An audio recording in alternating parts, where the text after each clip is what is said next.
Well, radium-223 dichloride is an alpha-targeted therapy that has been proved for castration-resistant prostate cancer patients with bone metastatic disease and no known visceral metastases, based on prolongation of overall survival of these patients.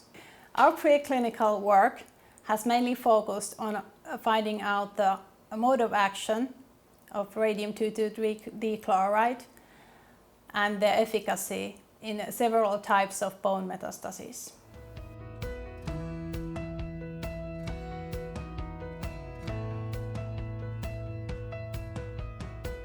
We have observed that radium-223 decreases osteoblastic bone formation in prostate cancer mouse models, because in these models it is incorporated to bone.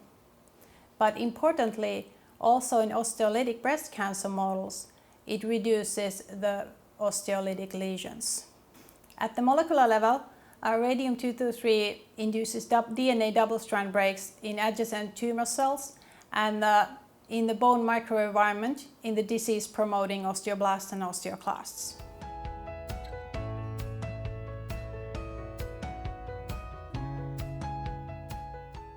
Cancer cells in bone microenvironment communicate with bone cell precursors and bone cells, and they induce a self-amplifying sequence of events. They induce changes in bone turnover that causes increase in growth factors supporting tumor growth, and then also further changes in the tumor in the bone turnover. By dual mode of action, we mean that in addition of stabilizing the bone turnover, radium-223 dichloride also has direct effects on the cancer cells.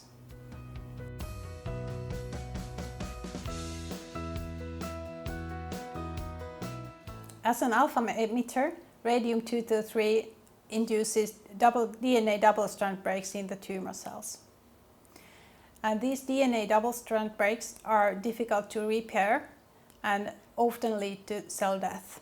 In osteoblastic metastases, large portion of the tumor cells are close to the bone surface, and so they are in the range of alpha radiation.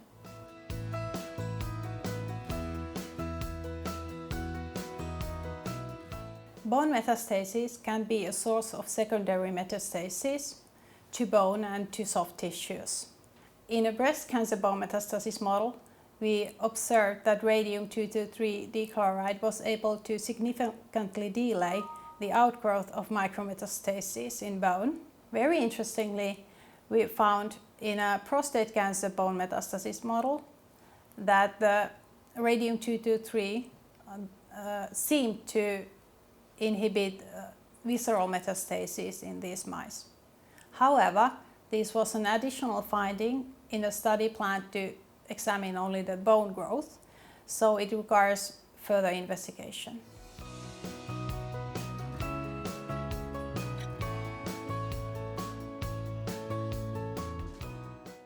It is a valid hypothesis that tumor cells deficient in DNA repair systems might be more susceptible to double-strand break-induced cell death.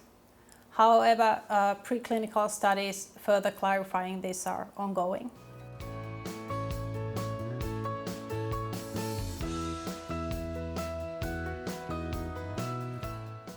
The notion of hot or cold tumor refers to the amount of infiltrating T lymphocytes.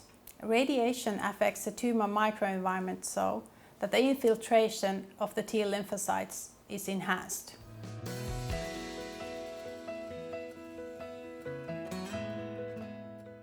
The release of antigens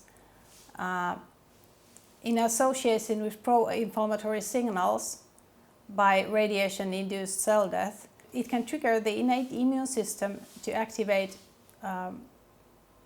tumor-targeted T cells. Furthermore, it was found in a recent publication that a sublethal radiation dose can induce the expression of MHC1 and calreticulin in the cancer cells, which increases their sensitivity to cytotoxic T cells. CTL killing was accompanied by increased expression of MHC1 and calreticulin, both important in antigen presentation.